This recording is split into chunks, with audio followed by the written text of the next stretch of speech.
now time we dive into a little bit of the actual game between the Cowboys and Browns. Um, Listen, I had picked this game to be low scoring, 16-13 Cleveland. I had said I did not think this was going to be a very entertaining game, and unfortunately, I was right on that. Listen, I had said going into the year, and you remember me saying this, I know, that the Browns defense overall, I get it. They were historically good at home last year. I did not think the Browns defense was as good as people thought it was. I thought they were only good at home and they got shredded on the road, which means you're not that good of a defense. And I mean, I know you said they didn't play that bad. I get it. There was a lot of short fields, but Dak was also carving up that defense. And Dallas went up and down the field on him about 2 to 3 times until obviously the defense took over. For the life of me, again, and I will say this again, and I know you and I are on the same page with this. How has Kevin Stefanski won Coach of the Year 2 times in a row, yet all he freaking does is throw bubble screens? Why on 2nd and 10 are you throwing a 2 yard out route to David Njoku? I Make it I make it don't make know. sense to me. I didn't understand the game plan. They did not even try to run the football. Didn't Which makes no sense did because not understand that at all. And again, the whole Watson situation, we covered it in the first segment. Who knows if the lawsuit had anything to do with it? But which I you watch the all 22. It didn't matter if he had a good offensive line on the play or a bad offensive line on the play. He was awful. And let me make this point. Sunday Night Football, the Rams are down 3 offensive linemen. They're shoveling offensive linemen throughout the whole game. Matthew Stafford put on an absolute clinic with basically just him and Cooper Kupp. Why can't Kevin Stefanski do that when his 2 offensive tackles are out? They knew Jedrick Wills was not going to play all week. They knew pretty much Jack Conklin was going to play. They were holding out hope, but they were anticipating he was not going to play.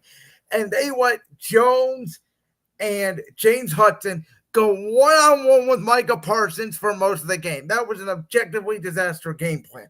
And I also will say this because this was not talked about among the Browns media brass, and I don't understand why.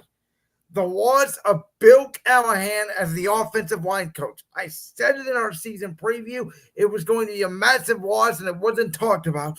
And I think I'm going to be right on that. And it's another reason why I predicted the Browns to finish last in the AFC North, that everything I said about the Browns entering the season came true on Sunday. So we'll get to the Cincinnati part of this in a minute because you did include Cincinnati in this question as well. But in terms of the Browns, like I said earlier, I'm putting less of the blame on the defense. If I had to do percentages, I would go about 95% of the blame on the offense, 5%. Oh, I think that's a little bit too harsh. I would go about 30% offense, 70% deep. Or excuse No, me, 70 offense, 30 defense. okay. I think the defense deserves a little bit more blame than what you're saying. I'm the most I would go is 90-10. But I mean, like I was saying earlier, the offense was constantly going three and out, three and out, three and out, three and out. The defense can only hold up for so long until the dam breaks. But I mean, I don't get it. I get it. Like last season was last season, and new this is a new season. Dallas brought in Mike Zimmer to be their new defensive coordinator. I understand that. You can't take a lot from last season and bring it into this season. I get that, Brandon. But we saw how bad the Cowboys defense was when you run the ball right at them. I get it. We don't have Nick Chubb for these 4 games. First 4 games, excuse me. But you still could have run the ball right at, you know, right down the Cowboys' throats. You could have done that. And then maybe you could have established the play action pass and gotten Jerry Jeudy more involved, gotten Amari Cooper more involved. I I don't get it. Like, I don't know if this is Ken Dorsey's offense. I don't know if this is Kevin Stefanski's offense. And, I I don't. mean, Stefanski's calling the plays. Put the blame on Stefanski. So, here, again, this is my question. And this is just a general question. If your head coach is going to be the one calling the offensive plays, what's the point of having an offensive coordinator? I don't Well, get it. this is one thing that not a lot of football fans know, that OCs are actually the ones running the meetings usually, even if you are the offensive play caller. So it's that whole thing is just confusing to me. Um, but if Deshaun Watson plays bad against the Jaguars this week in Jacksonville, I don't care that he's getting $230 million fully guaranteed. His ass is going on the bench, and I'm starting famous Jameis next week at home against the New York Giants. I don't Well, care. I hate to say this because it sounds bad. Because again, I live in Cleveland. I root for the Browns. I've never bet the Jaguars -3.5 when that line came out so fast in my life. I think the Browns are going to be destroyed on Sunday. I will tell you that right now. I don't think it's going to be close. I have a bad feeling about this team. I think nothing's in sync. Watson gets distracted. Offensive line looks like complete garbage. Now, saying that, the Browns are going to look amazing and they'll put up 30 against Jacksonville because that's the way football works. But I'm just telling you. And by the way, I hate to bring this up again. Everybody's favorite defensive player, 95, was once again pretty much non existent and handled for the most part by a left tackle who's a rookie. He had his 2 tackles, he had his 1 sack in garbage time, like he always does. Watching CD Lamb, you can see on a replay, CD Lamb runs a reverse jet to the left end of the defense. Miles Garrett is the right end. Instead of chasing down CD Lamb, he's standing there like this, looking towards the sideline, but he's the defensive player of the year. I I do understand your criticism. I fully understand your criticism. I'm it gets confusing for me at times as well watching Miles Garrett. I'm not going to lie. It was very interesting to see Dallas run that jet sweep a couple times. And Uh, every time they did it, 8, 9 yards. They could. I'm convinced they could have done it the whole game.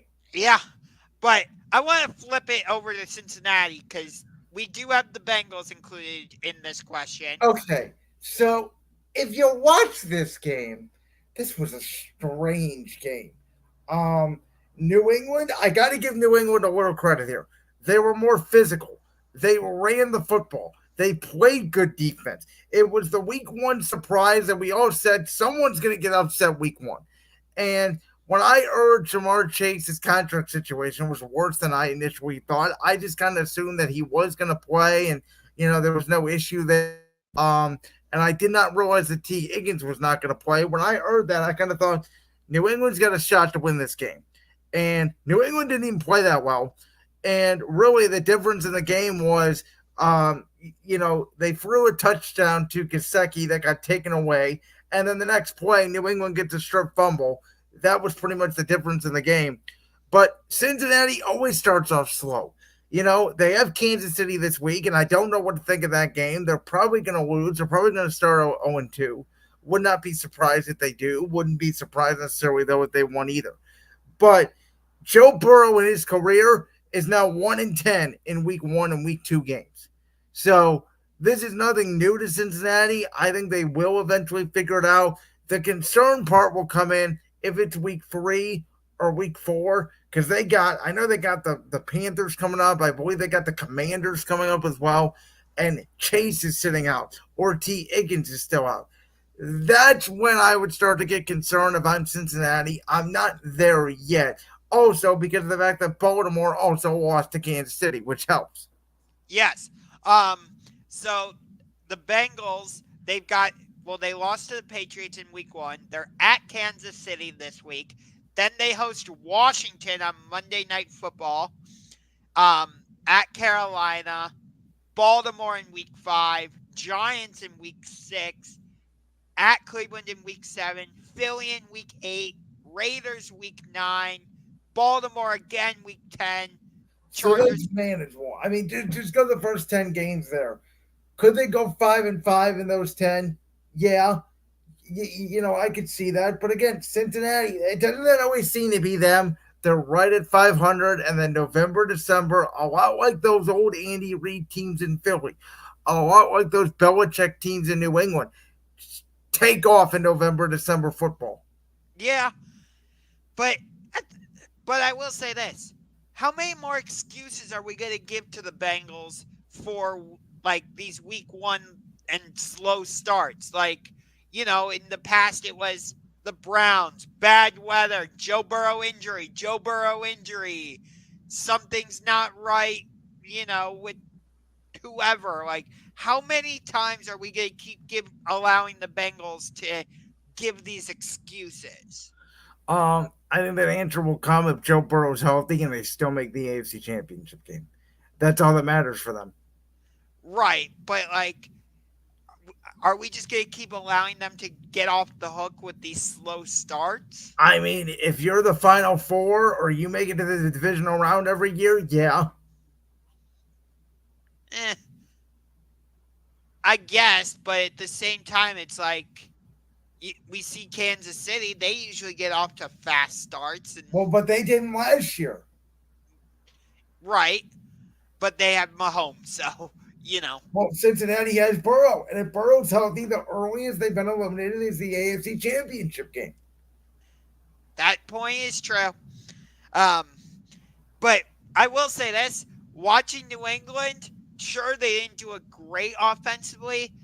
Remember how like um we were talking about the Deshaun Watson stuff in the first segment. We were just talking about it a little bit. Who was the quarterback for the Browns in the first 11 games while he was out with his suspension? Jacoby Brissett, and I never thought he played great. I thought he played the same way he played in New England, average enough. Yes, but he was winning games for us.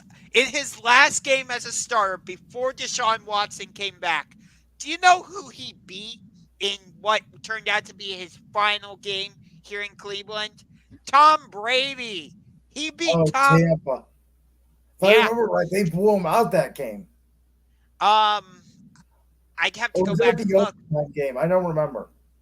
Might have It been might. overtime against Brady. It, I think it might have been overtime, but nonetheless, like, still, like, Jacoby Brissett. I'll look it up right now, actually. Because I want to make sure I'm giving you the right information here. Yeah, yeah, they beat Tampa Bay 23-17 in overtime. Yep. He got okay. It wasn't great, but he did get us to a 4-7 record. Not great, I'll give you that. But like Brissett in that game against Tampa specifically, 210 yards. The game before against Buffalo in Detroit, 224 yards. In just about every game except for week one, he threw for at least 220 yards passing in every game except for week one against Carolina. So Jacoby Brissett's numbers with the Browns, 64% of his completion percentage, which actually outside of last year with the Commanders, where he only played a couple games, was a career high. About 2,600 yards, 12 TDs, 6 picks. His career average, for his career, he's averaging 61% completion percentage, which is okay in today's NFL. You like that to be closer to 63, 65. 10,000 yards, 51 touchdowns, 23 picks. So 2-to-1 interception ratio. Not bad, not great. It's respectable, though. Yeah, for a backup, though, which is why, and they were saying this on the pregame show. I don't know how much you caught of the pregame activity. Drake May is taking about 30% of the starter snaps for New England. That does not happen if you're not planning to play at some point very early this season. I'll just leave it at that. I get that, but like when I go back and look at that 2022 season, he was serviceable, and I'm like, why didn't we just stick with him? I know we went 4-7, which isn't great, but like, think about this for a second. The Browns made it into the playoffs last year not because of Deshaun Watson, but because of guys like PJ Walker, Dorian Thompson Robinson. Yes, he won a key game against Pittsburgh, and Joe freaking Flacco. They didn't make it to the playoffs because of Deshaun Watson. The That's all. worst. That was the worst thing ever to happen to the current prime starting quarterback. I I mean, like I said earlier, I know it's not the same situation, but I feel like yes, you are allowed to root for your hometown team or whatever team you root for, but not support the quarterback. I did not support Joe Flacco when he was our starting quarterback because I do not forget about his time with the Baltimore Ravens. Because again, to me, the Ravens are the Browns' biggest rivals, and he beat us all the time when he was in Baltimore. So I can't forgive and forget. And I will not root for Deshaun Watson. No way, no how. Speaking of Baltimore, Isaiah Likely's toe. Ugh, what a great fit. I was happy because I had Kansas City -3. They covered. I was jumping for joy.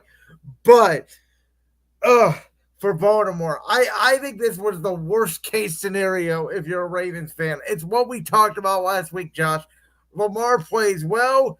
You play pretty well. You manage the game. You even get Mahomes to throw an interception. You're even in the turnover battle. You still lose. Yeah. And didn't they get Derrick Henry for this type of situation? And he got the ball the whole first drive and then really never got it the rest of the game. That's exactly what I'm saying. And I know What? everybody's gonna point to like the two missed touchdown passes that Lamar threw. And sure, those were big parts of the game, big game changing plays that were missed. I will agree with that sentiment. But for me, the biggest reason the Kansas City Chiefs won is because of the guy they got because they made the trade with the Buffalo Bills. Xavier Worthy, for me, was the biggest reason the Chiefs won this game. That's not No. to take away from what Patrick Mahomes did or what the Chiefs defense did or anything else. But to me, Xavier Worthy was the biggest reason the Chiefs won this game because Um, of all the like game changing plays he made, like that touchdown pass. Or no, it wasn't even a touchdown pass. It was like a jet sweep type well, the play. touchdown pass is the one that he got wide open on. There was miscommunication by Marlon Humphrey. The, Okay, I'm the thinking of two his, different plays his then. first touch was the jet sweep. That yeah, he just darted and went into the end zone. That was on the first drive of the game. Okay, I then I'm disagree. I disagree with you a little bit that Worthy was the biggest reason. I think the biggest reason was one, Justin Tucker missed a field goal. That was rare because that miss by Lamar would have been even bigger because it would have gave Baltimore the lead. Zay Flowers was wide open in the back of the end zone.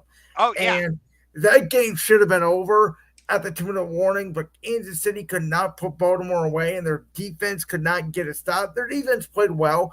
I think their defense played great. I think the biggest story that no one's talking about, talked about how great Isaiah Likely looked, and I get it, but Mark Andrews was also out there, and Chris Collinsworth on the broadcast kept saying, "Get the ball to Mark Andrews, get the ball to Mark Andrews," and there was times where you could tell he was freelancing, trying to get open, and Isaiah Likely was just that guy. So, and Andrews said he wasn't hurt coming off the injury. He's healthy. He trained all off season. It makes me wonder if Baltimore is going to go to more of that 12 personnel, or if Isaiah Likely becomes Lamar Jackson's number one option now over Mark Andrews, because he sure looked like it to me. If I'm the Ravens, I'm going to more of that 12 personnel set because sure they didn't win the game, but they did seem to have success with that when they went to that 12 personnel set. But my here's my biggest question with the Ravens is one, are they going to use Derrick Henry more than just one drive? But more importantly than that, you talked about it. Lamar missed Zay Flowers wide open.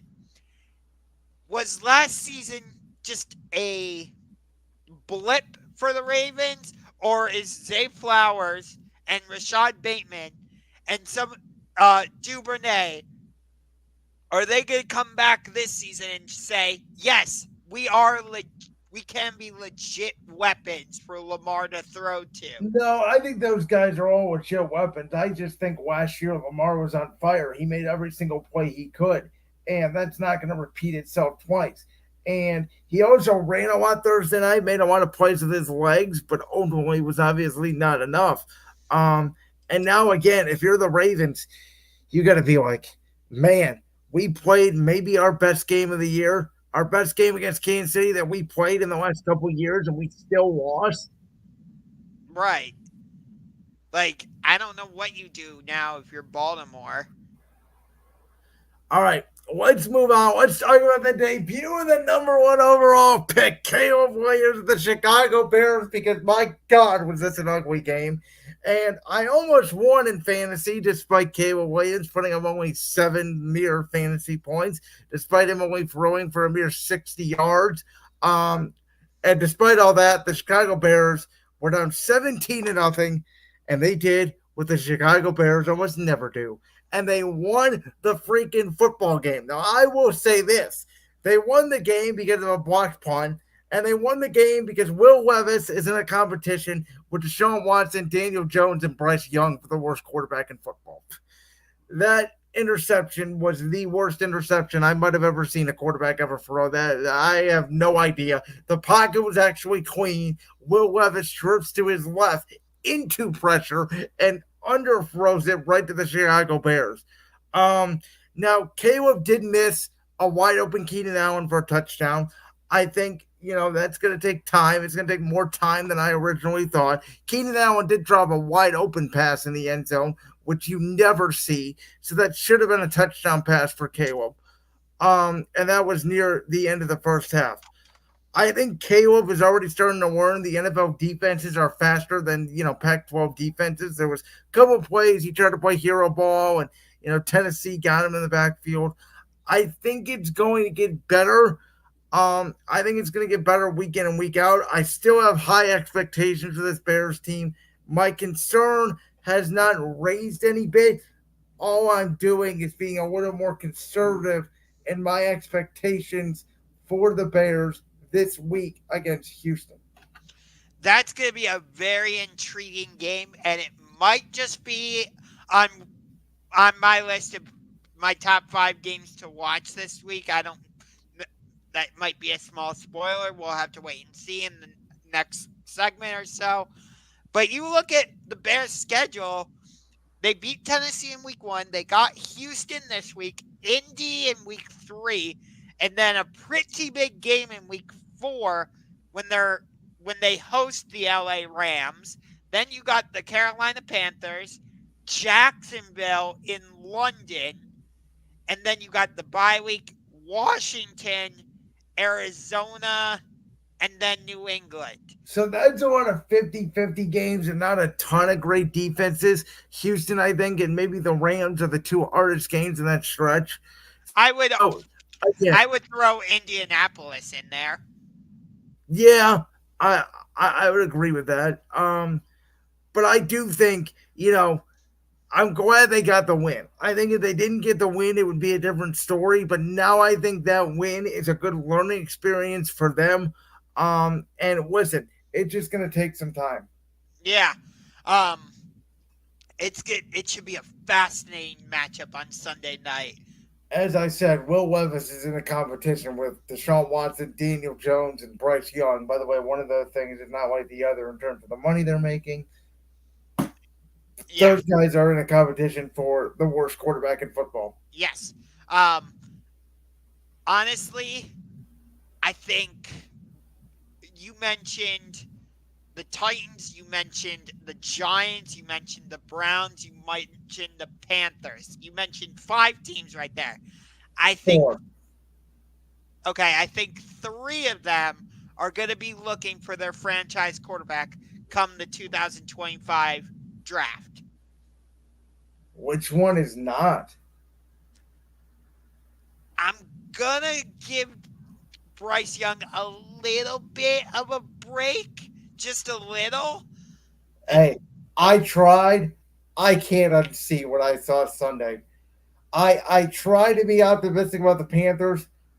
I'm already done. I give Um, them a chance. They're all done. right. They're the worst team in football again.